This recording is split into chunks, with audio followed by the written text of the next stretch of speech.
Tanggal 27 Maret 1977 mencatat angka kematian tertinggi dalam sejarah penerbangan. Hari itu, 583 nyawa melayang bersamaan di sebuah pulau bernama Tenerife. Peristiwa ini bermula dari rentetan kejadian acak yang berujung pada tabrakan dua pesawat Boeing 747.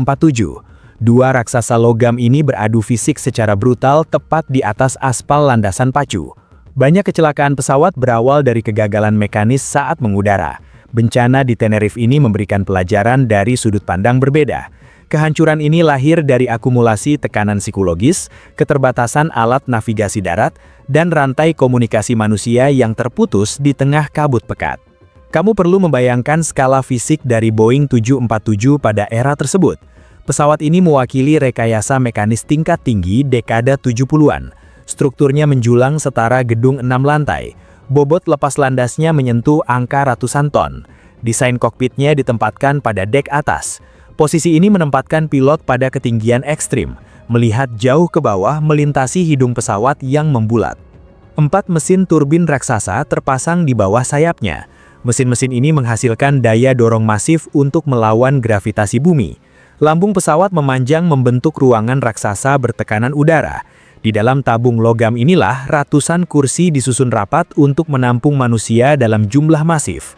Menggerakkan struktur raksasa ini di atas tanah membutuhkan perhitungan ruang yang sangat presisi. Penerbangan pertama adalah Pan Am 1736. Pesawat ini mengangkut rombongan pelancong dari Amerika Serikat. Sebagian besar penumpangnya adalah kelompok pensiunan yang mendambakan udara tropis. Mereka membawa tas-tas liburan, kamera, dan kacamata hitam. Di sisi lain benua, penerbangan KLM 4805 membawa keluarga dan anak-anak muda dari Belanda. Kabin KLM dipenuhi suara antusiasme, tawa, dan rencana perjalanan. Ratusan manusia ini duduk berdesakan dalam barisan kursi. Mereka menghirup udara daur ulang yang sama, merasakan getaran lantai akibat putaran mesin di bawah telapak kaki mereka. Tujuan akhir mereka adalah destinasi yang sama. Kedua pesawat ini dijadwalkan mendarat di Bandara Las Palmas di Gran Canaria. Sebuah ledakan mengubah haluan hidup seluruh penumpang hari itu. Kelompok separatis meledakkan bom di area terminal penumpang Las Palmas. Otoritas keamanan langsung mengevakuasi area dan menutup seluruh operasional bandara. Pesawat-pesawat yang sudah berada di udara terpaksa mencari tempat pendaratan baru. Pan Am dan KLM mendapat instruksi pengalihan rute menuju pulau tetangga. Mereka diarahkan untuk mendarat di Bandara Los Rodeos di wilayah Tenerife. Los Rodeos adalah sebuah fasilitas penerbangan regional berskala kecil. Area aspalnya sangat terbatas. Fasilitas ini memiliki satu landasan pacu utama yang merangkap sebagai jalur keluar masuk. Bandara ini berlokasi di dataran tinggi, diapit oleh lanskap pegunungan vulkanik. Kondisi geografis ini membuat Los Rodeos sangat rawan tertutup kabut tebal secara instan. Pesawat-pesawat berbadan lebar dari berbagai maskapai terus berdatangan mencari tempat singgah. Mereka mendarat satu persatu dan memenuhi setiap jengkal ruang kosong di area parkir. Pesawat-pesawat raksasa ini terpaksa berdesakan di landasan sempit Los Rodeos menunggu kepastian jadwal terbang berikutnya. Kepadatan di atas landasan ini menyusun fondasi awal bagi sebuah tragedi besar.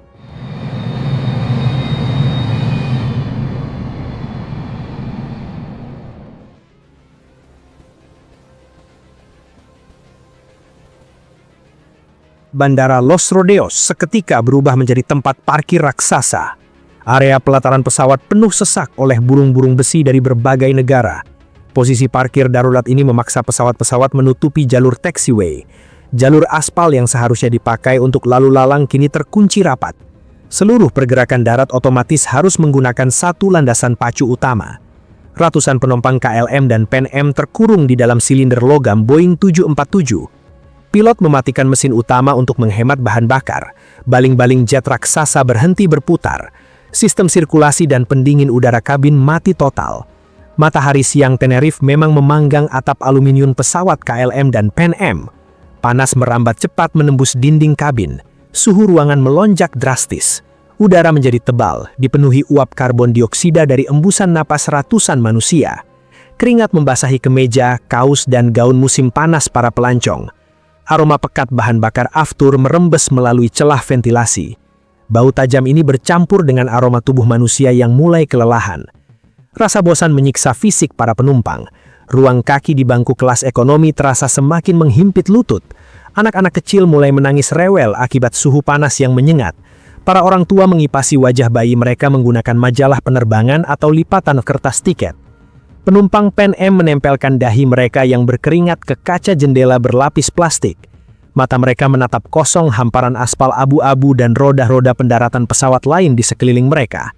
Beberapa orang bangkit berdiri, merenggangkan otot punggung di lorong kabin yang sempit.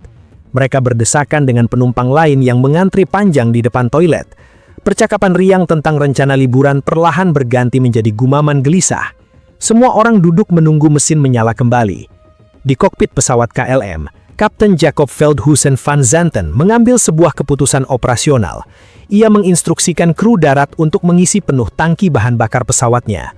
Pengisian bahan bakar di Los Rodeos ini bertujuan memangkas waktu transit mereka nantinya di Las Palmas.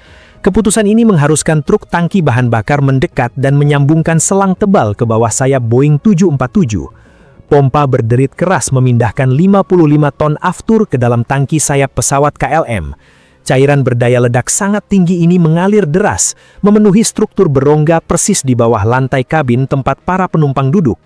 Tambahan bahan bakar ini memberikan beban ekstra yang sangat masif. Bobot 55 ton ini menekan roda pendaratan KLM semakin kuat ke permukaan aspal, membuat pesawat semakin berat untuk mengangkat hidungnya nanti.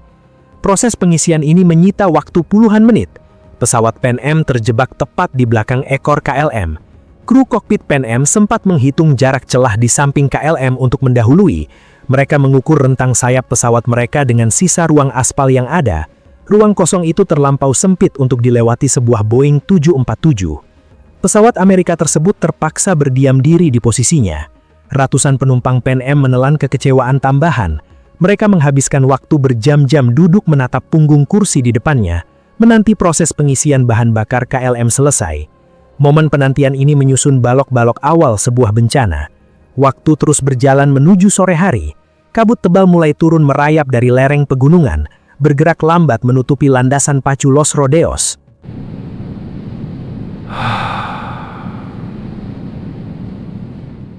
Kabut tebal merayap turun dari lereng pegunungan, menelan seluruh area bandara Los Rodeos.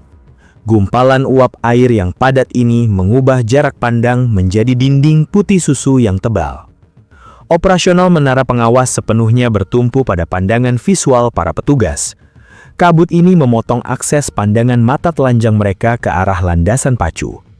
Petugas Air Traffic Control di dalam ruang kaca kini bekerja dalam kondisi buta secara visual. Mereka mengalihkan seluruh indera ke sistem komunikasi audio. Petugas memetakan posisi pesawat-pesawat raksasa bernilai jutaan dolar ini murni dari suara pilot dan coretan pena di atas selembar kertas peta bandara. Komunikasi penerbangan pada dekade 70-an mengandalkan sistem radio Very High Frequency atau VHF berformat analog. Saluran radio ini bekerja layaknya jalan satu arah bergilir. Satu tekanan pada tombol mikrofon akan mengunci keseluruhan frekuensi untuk satu saluran suara. Gelombang komunikasi ini menuntut disiplin tingkat tinggi dari setiap penggunanya. Benturan fisik gelombang akan terjadi ketika dua orang menekan tombol transmisi pada detik yang sama. Tabrakan sinyal radio ini melahirkan fenomena yang disebut heterodyne. Suara manusia yang masuk akan saling merusak, menghasilkan bunyi statis berupa lengkingan tajam yang menyakitkan telinga di dalam headset penerima. Los Rodeos Tower to flight 7386. 136, you're breaking up. Say again. If you hear me, squawk ident. Di dalam ruang kemudi pesawat KLM, susunan hierarki manusia memegang kendali yang sama kuatnya dengan instrumen mekanik. Kapten Jacob Veldhusen van Zanten duduk di kursi kiri dengan wibawa yang masif. Ia menyandang status sebagai kepala instruktur penerbangan maskapai. Sosoknya merupakan wajah promosi resmi KLM di berbagai majalah dan brosur. Otoritasnya di dalam ruangan sempit itu bersifat mutlak. Desain budaya kerja aviasi masa itu menempatkan seorang kapten sebagai penguasa tertinggi yang segala keputusannya wajib dijalankan.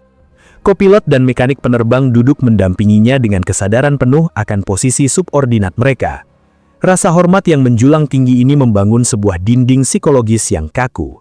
Perintah dan asumsi seorang kapten senior diyakini sebagai kebenaran mutlak. Mereka bekerja dengan mengikuti ritme sang kapten. Kokpit Boeing 747 itu dipenuhi ratusan saklar mekanik, tuas besi dan jarum indikator analog yang bergetar seiring putaran mesin. Aroma perangkat elektronik sirkuit analog dan logam hangat memenuhi ruang kemudi. Tiga pria berseragam ini mengarahkan seluruh konsentrasi pada desis radio, mencoba merangkai instruksi di tengah cuaca yang semakin memburuk. Pikiran Van Zanten sendiri memikul beban struktural yang berat. Regulasi batas jam kerja kru atau duty time limitations dari pemerintah Belanda terus mengejar sisa waktu kerjanya. Aturan ini sangat kaku. Pelanggaran jam kerja membawa konsekuensi berat berupa cabutan lisensi terbang secara langsung. Jarum jam di panel instrumen terus bergerak maju. Durasi singgah di Tenerife menguras habis jatah waktu operasional mereka hari itu.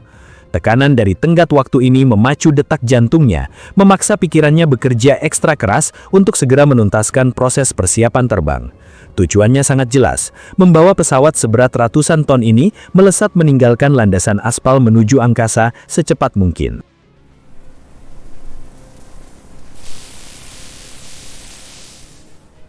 Roda-roda raksasa Pan Am bergulir perlahan menyusuri landasan utama. Mereka bergerak lambat mengikuti arah ekor pesawat KLM di depannya. Uap tebal dari pegunungan menelan seluruh bentuk rambu penunjuk arah di pinggir landasan.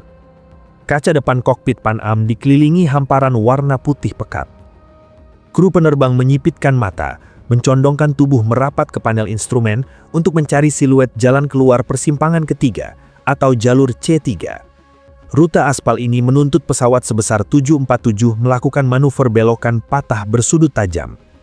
Bentuk fisik pesawat yang memanjang membuat manuver ini sangat menyiksa struktur rangka bawah badan pesawat. Rombongan kru Pan Am terus mendorong tuas gas perlahan, membawa pesawat mereka bergulir melewati titik C3 menuju persimpangan berikutnya. Di ujung landasan, pesawat KLM memutar tubuhnya sejauh 180 derajat. Hidung pesawat kini mengarah lurus menghadap hamparan jalur pacu yang panjang. Kapten Van Zanten meletakkan tangannya di atas tuas dorong. Kopilot KLM menekan tombol radio untuk meminta izin rute penerbangan kepada menara pengawas. Suara dari menara membalas dengan memberikan detail rute udara yang harus mereka ikuti setelah roda meninggalkan aspal manti. Kapten Van Zanten merespons izin rute ini dengan mendorong tuas gas ke depan. Keempat mesin turbin di bawah sayap bergemuruh memekakan telinga. Kopilot KLM segera menekan mikrofon dan mengucapkan kalimat krusial. "We are now at takeoff." Menara pengawas membalas. "Oke, stand by for takeoff. I will call you." Tepat di detik yang sama, kru kokpit Pan Am turut menekan tombol radio mereka. Mereka mengirimkan pesan peringatan bahwa wujud pesawat mereka masih berada di atas landasan pacu utama. Gelombang radio analog dari dua pesawat raksasa ini bertabrakan di udara secara fisik. Benturan frekuensi ini memicu fenomena heterodyne. Di dalam headset kru KLM, pesan krusial dari menara dan Pan Am berubah wujud menjadi lengkingan statis yang menusuk telinga. Telinga Kapten Van Zanten menangkap satu kata pertama dari menara pengawas secara jelas. "Oke." Bunyi berdesis menelan sisa kalimat peringatan lainnya. Kata persetujuan tunggal ini mengunci sebuah keyakinan absolut di dalam kepalanya. Jalur aspal di depannya telah bersih dari rintangan. Pesawat KLM bermuatan penuh ratusan nyawa dan puluhan ton aftur ini mulai berakselerasi. Roda-roda berputar semakin cepat membakar karet ban. Mesin Pratt & Whitney memuntahkan energi panas maksimal dari putaran turbinnya. Pesawat ini melaju membelah lautan kabut putih, mengarah lurus ke tubuh logam Pan Am yang masih berjalan lambat di rute yang sama.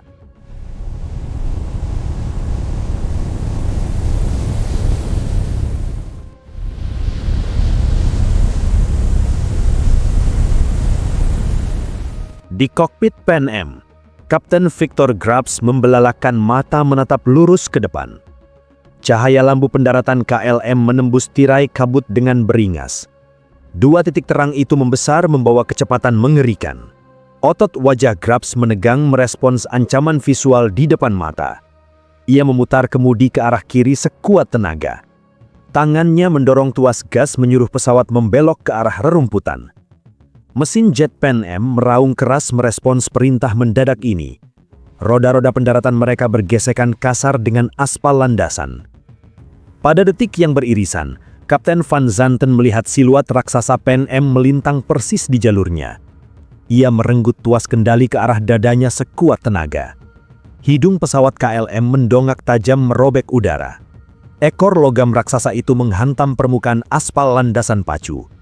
Gesekan ekstrim ini memercikan air terjun bunga api menyala sejauh puluhan meter ke belakang.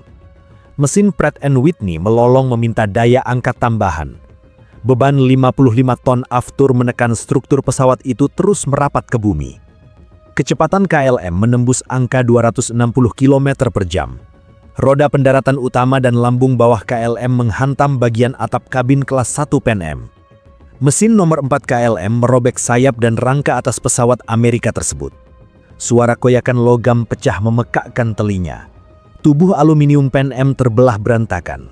Ratusan liter aftur tumpah ruah dari tangki sayap kedua pesawat. Percikan api mesin langsung menyambar cairan beroktan tinggi ini. Bola api raksasa meledak seketika, menelan persimpangan landasan pacu. Guncangan brutal melempar para penumpang Pan Am dari kursi berlapis kain mereka. Suara ledakan menggelegar menguasai seisi kabin. Api menyambar karpet, pelapis kursi dan panel plastik dalam hitungan detik. Asap hitam pekat menyumbat saluran napas. Suhu ruangan melonjak ekstrim membakar permukaan kulit. Penumpang meraba-raba sandaran kursi mencari jalan keluar. Mereka merangkak menuju celah lambung pesawat yang robek menganga. Tubuh-tubuh manusia melompat dari ketinggian puluhan kaki ke atas sayap logam yang membara. Mereka mendarat menghantam aspal keras, menyisakan patah tulang dan luka bakar parah.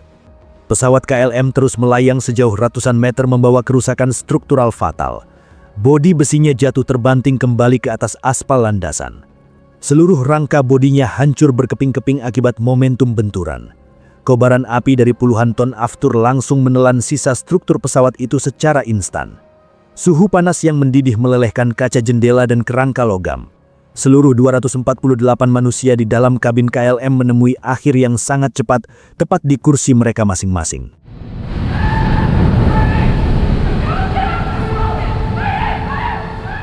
Suara sirine membelah kabut Los Rodeos. Armada truk pemadam kebakaran meluncur melintasi landasan aspal. Perhatian para petugas penyelamat tertuju penuh pada pilar api raksasa dari kerangka pesawat KLM. Mereka menumpahkan ribuan liter busa pemadam ke arah tumpukan logam yang menyala itu. Dinding kabut putih dan asap hitam pekat mengunci jarak pandang armada darurat ini. Kondisi visual tersebut menyembunyikan bangkai pesawat Pan Am yang turut terbakar beberapa ratus meter di belakang area penyemprotan. Para penumpang Pan Am yang berhasil keluar merangkak menyeret tubuh mereka menjauhi kobaran api. Mereka berlindung di atas hamparan rerumputan basah di pinggir landasan. Tim penyelidik dari otoritas Spanyol, Amerika Serikat, dan Belanda tiba di lokasi kejadian pada hari-hari berikutnya. Mereka menyisir sisa logam hangus di atas aspal dan mengangkat kotak hitam dari kedua badan pesawat. Para ahli membedah pita rekaman suara kokpit detik demi detik. Mereka merangkai kepingan tragedi ini dari berbagai sudut temuan. Kesimpulan investigasi menyoroti gabungan antara beban tekanan psikologis pilot, fenomena benturan gelombang radio analog, dan cuaca ekstrim sebagai pemicu tabrakan. Kejadian mematikan ini merombak fondasi operasional dunia penerbangan secara menyeluruh. Industri aviasi merancang ulang sistem keselamatan melalui program Crew Resource Management, CRM. Sistem ini mengubah dinamika psikologis para kru di dalam ruang kemudi.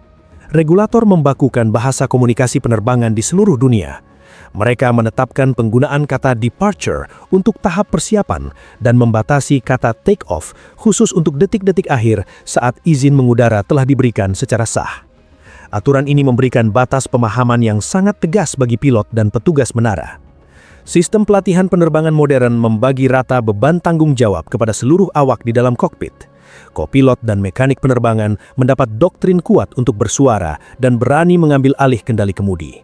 Mereka memegang otoritas penuh untuk mengoreksi keputusan kapten senior saat melihat potensi ancaman keselamatan darurat.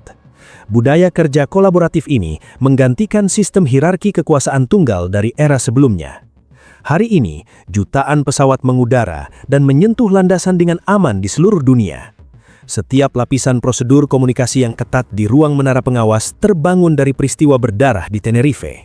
Setiap bentuk kerjasama tim di dalam kokpit modern terbentuk dari evaluasi tragedi Los Rodeos.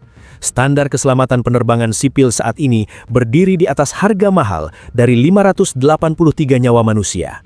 Peristiwa di atas aspal bandara tersebut menetap menjadi monumen peringatan abadi tentang krusialnya akurasi komunikasi manusia. Terima kasih sudah menyimak arsip sejarah ini sampai tuntas. Berikan dukungan kamu dengan menekan tombol like. Segera tekan tombol subscribe dan aktifkan lonceng notifikasi untuk resmi bergabung dalam barisan Kopral Gondrong. Kita akan terus membongkar taktik tempur, manuver militer bersejarah, dan strategi perang dunia di masa depan. Tuliskan usulan medan pertempuran atau tokoh militer untuk operasi kita berikutnya di kolom komentar. Sampai jumpa di garis depan selanjutnya.